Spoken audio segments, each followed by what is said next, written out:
जी बहुत शुक्रिया आपका Faisal, thank you very much.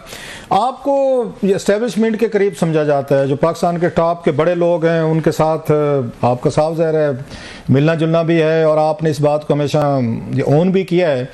आप ये पिछले कुछ 2-3 दिनों से हम देख रहे हैं, कुछ अरसे से आप जब हुकूमत पे तनकीद करते हैं, प्राइम मिनिस्टर पे करते हैं, इनकी नलायकियों पे, नाअहलियों पे और इस तरह की चीज़ें एक्सपोज करते हैं, तो आम तसर तो ये जाएगा कि फिर पाकिस्तानी आर्मी इस्टेब्लिशमेंट जो है वो नवाज शरीफ साहब, इनकी हुकूमत, इनके वजीरों से नाखुश है।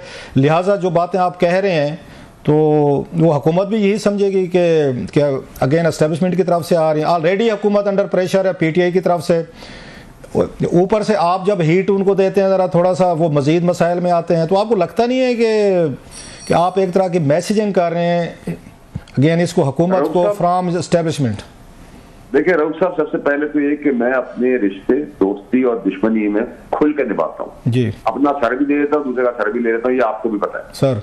उसमें चाहे मीडिया हो, और अगर मैं शर्माता नहीं कहते हुए कि मैं प्रो एस्टेब्लिशमेंट और प्रो जुडिशरी हूँ, मैं हूँ, ठीक है। जिनके आप जाके कमरों में तस्वीरें खिंचाने के लिए चढ़ा पड़े होते हैं लाइन लगाने के लिए, लेकिन बाहर आप गालियां देते हैं, मैं उसके खिलाफ हूँ।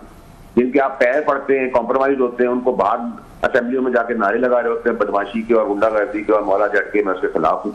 जो आप अंदर है वो बाहर भी, तो मेरी इसके अंदर बड़ी क्लैरिटी है। वो कुर्बानियां देते हैं, हम इज्जत से करते हैं, ना मैंने उनसे कोई पैसा कमाया, ना उनसे कोई ठेका लिया है, ना किसी और से कमाई की है, ना कोई ठेका लिया है। तो मेरी क्लैरिटी बहुत क्लियर है, ठीक है जी। नंबर 1। नंबर 2 ये कि मेरा अपना भी एनालिसिस है, चाहे मेरी 0.1% की सियासत हो, चाहे मेरी सियासत ना हो, चाहे मैं कारकुन ना कहना हूं या जो भी ना कहना हूं, लेकिन मेरी अपनी एक एनालिसिस है, मेरा अपना विजन है। मैं पढ़ा लिखा हूं, आंखों से देखता हूं, अंधा नहीं हूं, मुंह से बोलता हूं, जबान है, दिमाग है, दिल है। मैंने तो आपको इमरान खान साहब की 2022 में बता दिया था कि क्या होने वाला है, तो क्या उसकी भी स्क्रिप्ट किसी ने मुझे लिख के दे दी थी।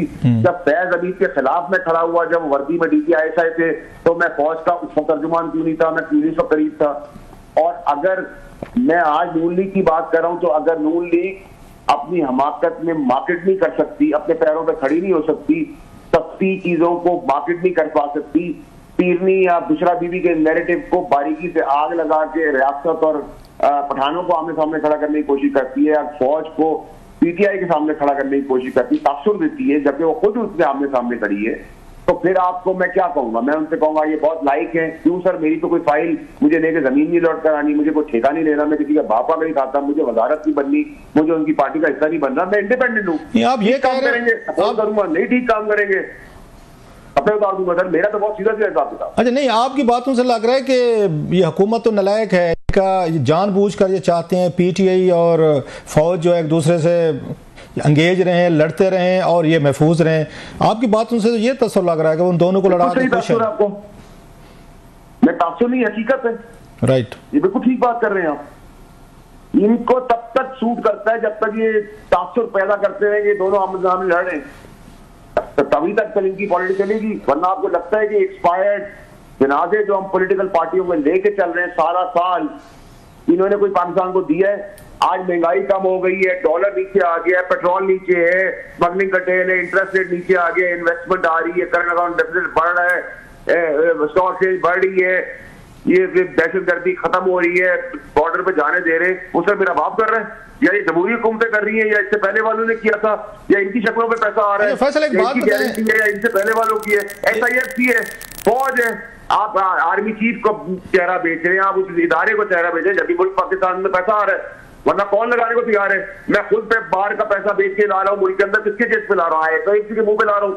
अगर मुझे पता हो इनके हवाले है तो इसको मेरे कपड़े भी महफूज नहीं है, ना इससे पहली वाली गवर्नमेंट, ना उससे पहली वाली, ना आगे आने वाली। अच्छा सर, ये एक बात बताएं, आपकी जो बातें आप कह रहे हैं जो समझ में आने वाली हैं, इसी तरीके से डिफरेंसेस बढ़ते रहे एस्टेब्लिशमेंट में और ये प्राइम मिनिस्टर ऑफिस में, ये हुकूमत के दरमियान, और आपको पता है हिस्ट्री ऑफ पाकिस्तान में इमरान खान साहब के भी इख्तलाफात हो गए थे, नवाज शरीफ साहब के भी हो गए थे, और बाकी पार्टी अल्टीमेटली घर जाना पड़ा। तो फिर क्या एस्टेब्लिशमेंट के पास ये प्लान B होगा कि ये हुकूमत तो अगर अनपॉपुलर ऑलरेडी है, इसकी क्रेडिबिलिटी के मसाइल हैं, ये उनका नैरेटिव नहीं सेल कर पा रहे, ये डिफेंड नहीं कर पा रहे, और फौज के लिए आके मजीद मुश्किलात पैदा कर रहे हैं, तो क्या करेगी फिर फौज? इनको हटा कर उनके पास क्या ऑप्शन है फिर? सर एक बात का जवाब आप और साथ जो आपके हमारी दूसरी एंकर है जी रबिया, जो है रबिया साहिबा बता दें जी जी कि अगर वजीर आके ये बयान देगा कि भाई नमाज पढ़ने की जगह कंटेनर नहीं है, इसलिए हमने फेंक दिया और वो मरा नहीं है, तो मैं उसको हार पहनाऊं? मैं क्या करूं? मुझे बताएं। अगर आप गरीब आदमी जो काबुल में या शिनवारी होटल में वेटर है, जिसको हम 2018 से जानते हैं, हमें खाना खिलाता है, उसको आईडी कार्ड लेके इन्वेस्टिगेशन के लेके जाएंगे। जबकि मैं तारीफ करूंगा इस्लामाबाद पुलिस की कि जैसी ये बात आई उन्होंने जिनकी जो इनोसेंट लोग थे उनको छोड़ दिया। मैं उम्मीद करता हूँ सारे छूट गए होंगे इनोसेंट, लेकिन जहां जो जिस तरह से मुझे आई थी जो वेटर्स थी वो सब वापस खैर खैरी से पहुंच गए। तो अगर आप एक तासुब देंगे, ये आप तासुब देंगे, तो ये तो गलत है ना सर। ये जाग पंजाबी जाग वाला फैसल एक और बताएं सर, आप ज्यादा सवालात करके हम आपसे ज्यादा बातें पूछने के इसमें ज्यादा माइंड ना कीजिएगा if I interrupt you sir, कि ये जो बातें हैं जो आप कह रहे हैं आपको समझ आ रही हैं, लोगों को भी आ रही हैं, क्या एस्टेब्लिशमेंट ने ये बातें हैं, आर्मी चीफ ने या DGI ने ये बातें उन्होंने प्राइम मिनिस्टर साहब से भी की हैं, या सिंपली अगेन वो समझते हैं कि आपका कह देना काफी है, मैसेजिंग ये उनको हो गया, तो आपस की मुलाकात में भी गुफ्तगू होती है सर। एस्टैब्लिशमेंट के ऐसे हालात नहीं हो कि उनको मैसेजिंग कराने के लिए मेरी जरूरत हो, ठीक है। उनका और बहुत सारे तरीके, वो मुल्क के अंदर इतना बड़े मुल्क की टेररिज्म संभाल रहे हैं, 7 से 12 साल दे रहे हैं, तो ये मेरे ख्याल नाजायज बात होगी कि अगर हम कहें। देखिए अगर मैं आपका मद्दा हूँ, मैं रबिया का ही मद्दा हूँ, तो इसका ये मतलब थोड़ी कि सर आप मुझसे कोई पैसा कमा रहे हैं, मेरे ताबे हैं, मेरे मुलाजिम है, मेरे नौकर हैं, आपको मेरा तर्जिया अच्छा लगता है, आप तारीफ करते हैं, बुरा लगता है क्रिटिसाइज करते हैं, तो मैंने तो कभी आपको या रबिया को ऑब्जेक्शन नहीं किया। इसी तरीके से अगर एस्टैब्लिशमेंट की कुर्बानियां हैं, आप अंदर जाके हाथ जोड़ते हैं सियासतदान और बाहर निकलने गाली देते हैं, तो मैं कहता हूँ गलत है। मैं अंदर भी उनसे इज्जत से बात करता हूँ, मैं बाहर भी उनसे इज्जत से बात करता हूँ। वहां जहाँ किसी का बाप नहीं खड़ा हुआ, फैज हमीद के आगे है DGI का यूनिफॉर्म, मैं खड़ा हुआ, कौन सी चीजों से मैं नहीं गुजरा, आपको नहीं पता राउत साहब, तो उस वक्त तो मुझे कभी किसी ने क्रेडिट नहीं दिया कि भाई तुम तेरी सोच ही बड़ी। जनरल फैज हमीद साहब से याद है सर जी, उनका वो चल रहा था, वो सुन रहे थे कि उनका तकरीबन कंप्लीट हो गया है कोर्ट मार्शल, कोई उसकी खबर है सर? आपको कहा था राउत साहब के 25 नवंबर 24 की तारीख इसलिए कही है PTI ने प्रोटेस्ट, क्योंकि 25 चार्जेस फ्रेम होने, वो 25 के बजाय 5 को हुए, आज जाके हुए। तो इसी तरह उनका भी बहुत तेज चल रहा है, जो PTI की धलदली है उस हिसाब से वो भी अनाउंसमेंट जल्दी आ जाएगी। आपको मैं 25 को कहता हूँ, 5 तारीख को आया था, तो डेट ना अगर पकड़े पाकिस्तान में तो सर सिवाय खबरनामे के कोई भी साइन पे नहीं होती।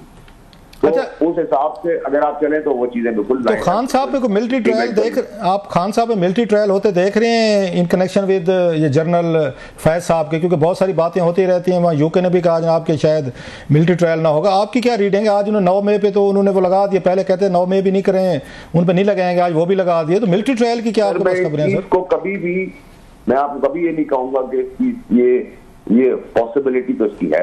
अच्छा, इसकी पॉसिबिलिटी ना होना जो है वो पेपर के ऊपर नहीं, बहुत ज्यादा पॉसिबिलिटी है इसकी, और इसको हमें बड़ा सीरियसली रहती है। इसी जेल के अंदर तारा मसीह भी था सर, याद रखिए। आप ये भी याद रखिए मुल्क की हिस्ट्री, मुल्क में ऐवान से फांसी के फंदे पे चढ़ा दिया।